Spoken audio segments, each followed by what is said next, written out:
Finally आप सभी को जय हिंद। मेरे इस प्यारे यूट्यूब चैनल पे स्वागत है। तो अगर आप पहली बार मेरे इस प्यारे यूट्यूब चैनल पे विजिट कर रहे हैं तो लाइक शेयर एंड सब्सक्राइब करना ना भूलें, क्योंकि इस चैनल से जीके जीएस का सीरीज दिया जाता है जो सभी परीक्षाओं के लिए नस्तानाबूद करने के लिए काफ़ी है।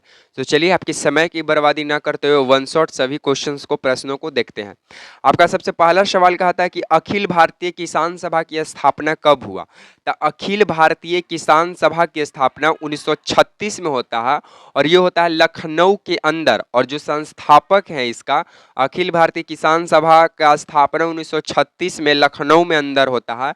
और इसका जो संस्थापक है वो थे स्वामी सहजानंद सरस्वती। कौन थे? स्वामी सहजानंद सरस्वती के द्वारा इसका स्थापना किया जाता है। और इसका प्रथम अध्यक्ष भी बने थे कौन? स्वामी सहजानंद सरस्वती।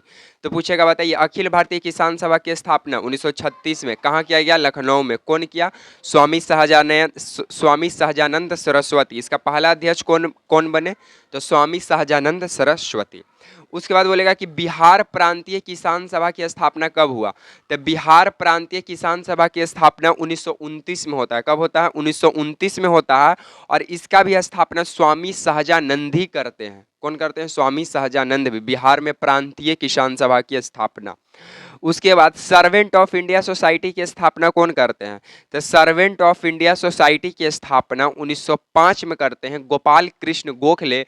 और गोपाल कृष्ण गोखले जो थे ये किनके गुरु थे? तो ये महात्मा गांधी के गुरु थे। और गोपाल कृष्ण गोखले के गुरु कौन थे? तो गोपाल कृष्ण गोखले के गुरु थे महादेव गोविंद रनाडे। महादेव गोविंद रनाडे जो जो ये लगता है 1969 में प्रार्थना समाज की जब स्थापना हुआ था तो ये आकर उसमें मिले थे। मतलब प्रार्थना समाज को आगे बढ़ाने का ये भी व्यक्ति काम किया। महादेव गोविंद रानाडे, ये महाराष्ट्र से थे। उसके बाद मोपला विद्रोह कब हुआ? तो मोपला विद्रोह 1921 में होता है। मोपला विद्रोह कब होता है? 1921 में। कहाँ पे होता है? तो मोपला विद्रोह 1921 में केरल के मालाबार तट पर होता है। और इसका नेता अली मुशालियर होते हैं। तो पूछेगा मोपला विद्रोह कब हुआ? तो मोपला विद्रोह 1921 में होता है, केरल के मालाबार तट पर होता है। और नेता जो इसका जो चलाने वाला नेता था मोपला विद्रोह का, उस नेता का नाम है अली मुशालियर। उसके बाद क्यों हुआ था मोपला विद्रोह? का कारण क्या था भाई? मोपला विद्रोह क्यों हुआ था? तो मोपला विद्रोह होने का कारण था हिंदू जमींदार और मुस्लिम किसान के बीच। मतलब कि ये जो मोपला विद्रोह हो रहा था हिंदू जमींदार और किसान, मुस्लिम किसान के बीच हो रहा था। उसके बाद गीता रहस्य के लेखक कौन है? तो गीता रहस्य के लेखक बाल बाल गंगाधर तिलक हैं। और ये जो थे म्यांमार के मांडले जेल में इस पुस्तक के लिखे थे। तो पूछेगा, बताइए गीता रहस्य के लेखक कौन है? तो गीता रहस्य के लेखक बाल गंगाधर तिलक हैं। और ये म्यांमार के मांडले जेल में लिखे हैं। उसके बाद फिर बोलेगा म्यांमार का पुराना नाम क्या है? तो म्यांमार का पुराना नाम है बर्मा। उसके बाद इंडिया इन ट्रांजैक्शन के लेखक कौन है? इंडिया इन ट्रांजैक्शन के लेखक, तो इंडिया इन ट्रांजैक्शन के लेखक है एम.एन. राय। कौन है? एम.एन. राय। और गोखले माई पॉलिटिशियन गुरु के लेखक कौन है? तो गोखले माई पॉलिटिशियन, गोपाल कृष्ण गोखले किनके पॉलिटिशियन गुरु रहे? तो गांधी जी का। तो माई पॉलिटिशियन गुरु गोखले के जो लेखक हैं वो है महात्मा गांधी। उसके बाद ग्लिम्सेस ऑफ वर्ल्ड हिस्ट्री, इसका हिंदी होता है विश्व इतिहास की झलक। यानी ग्लिम्सेस ऑफ वर्ल्ड हिस्ट्री के जो लेखक हैं वो है पंडित जवाहरलाल नेहरू। और पंडित जवाहरलाल नेहरू का पिताजी का नाम था मोतीलाल नेहरू और इनका बेटी का नाम था इंदिरा गांधी। और मोतीलाल नेहरू के द्वारा ही 1923 में स्वराज पार्टी की स्थापना किया जाता है। उसके बाद फिर पूछेगा नेशनल हेराल्ड के लेखक कौन है? तो नेशनल हेराल्ड के भी लेखक कौन है? पंडित जवाहरलाल नेहरू। मराठा जो है ये अंग्रेजी पत्रिका था और केसरी जो है वो मराठी पत्रिका था। और ये दोनों के जो लेखक हैं वो बाल गंगाधर तिलक हैं। जो मराठा था ये अंग्रेजी में रिलीज होता था और ये सप्ताह में एक बार रिलीज होता था।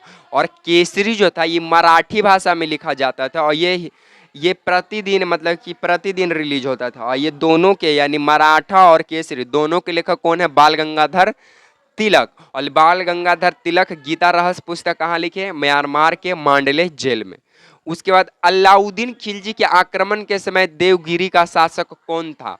तो अलाउद्दीन खिलजी के आक्रमण के समय देवगिरी का जो शासक था वो था रामचंद्र देव। कब का है? 1306 की घटना है, रामचंद्र देव। उसके बाद जो अलाउद्दीन खिलजी है क्या क्या चीज का ये मतलब रोल निभाया है? तो देखिए घोड़े दागने की प्रथा अलाउद्दीन खिलजी शुरू किया। घोड़े दागने की प्रथा अलाउद्दीन खिलजी। सैनिक का हुलिया बदलना अलाउद्दीन खिलजी सबसे पहले किया। अस्थाई सेना को रखना सबसे पहले अलाउद्दीन खिलजी किया। नगद वेतन देना अलाउद्दीन खिलजी किया। बाजार नियंत्रण प्रणाली लाना अलाउद्दीन खिलजी किया। उसके बाद माप तौल का प्रणाली लाना सब अलाउद्दीन खिलजी किया। चरकई ये दरगई करना ये भी यही लाया था अलाउद्दीन खिलजी।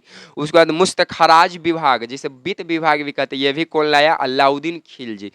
अलाउद्दीन खिलजी जो है अपने आप को सिकंदर शानी का उपाधि लिया था। तो पूछेगा बताइए कौन सा शासक जो है सिकंदर शानी अपने आप को कहता था? तो अलाउद्दीन खिलजी। अलाउद्दीन खिलजी अपने आप को सिकंदर शानी कहा। और अल्लाई दरवाजा का निर्माण भी अलाउद्दीन खिलजी किया। हजार खंबा वाला महल का भी निर्माण अलाउद्दीन खिलजी किया। इतने सवाल अलाउद्दीन खिलजी से बनते हैं और ये सभी इंपॉर्टेंट है, ये सभी को आपको रिवीजन करते रहना। उसके बाद हल्दी घाटी का युद्ध कब हुआ था? हल्दी घाटी का युद्ध 1576 ईस्वी में होता है। और हल्दी घाटी के युद्ध में महाराणा प्रताप और किसके बीच होता है? तब महाराणा प्रताप और अकबर के बीच होता है। महाराणा प्रताप का सेनापति था हाकिम खान। कौन था? हाकिम खान। और अकबर का सेनापति का नाम था मान सिंह। महाराणा प्रताप का पिता का नाम था राणा उदय सिंह। महाराणा प्रताप का पिता का नाम राणा उदय सिंह। देखिए महाराणा बहुत हुए लेकिन महाराणा प्रताप सिर्फ एक ही हुए। उसके बाद महाराणा प्रताप का बेटा का नाम था अमर सिंह। महाराणा प्रताप का बेटा का नाम अमर सिंह। महाराणा प्रताप का पिता का नाम राणा उदय सिंह।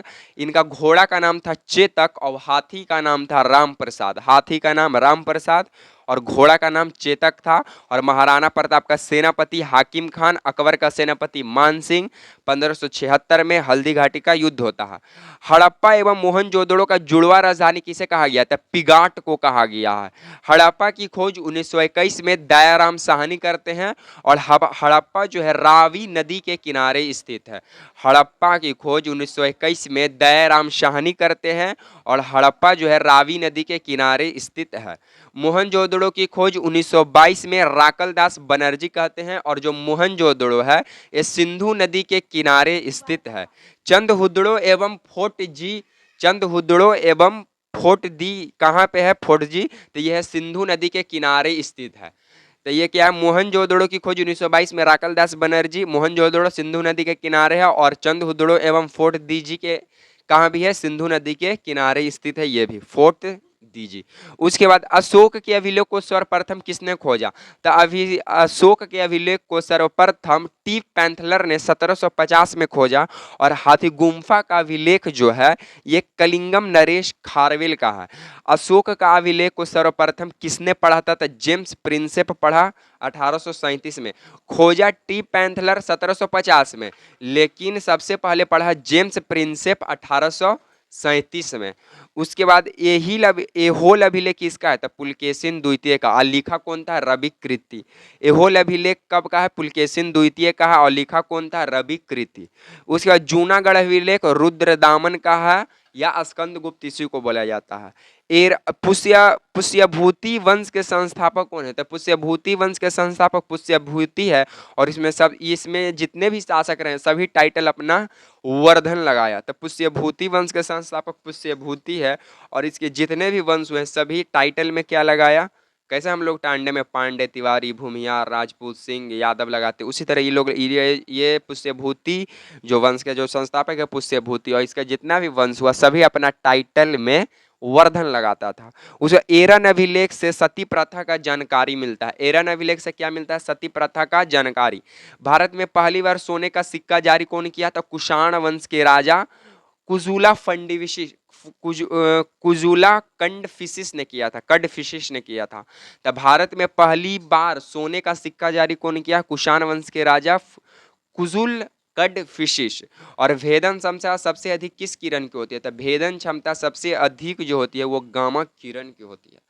तो आपको ये सीरीज के आज को सीरीज को हम यहीं पे समाप्त रहेंगे। अगर सीरीज आपको अगर अच्छा लगता है और अगर वीडियो पसंद आता है तो एक कमेंट जरूर कीजिएगा। इसी तरह के सीरीज के साथ आपसे मिलेंगे नेक्स्ट वीडियो में। तब तक के लिए आप सभी को जय हिंद।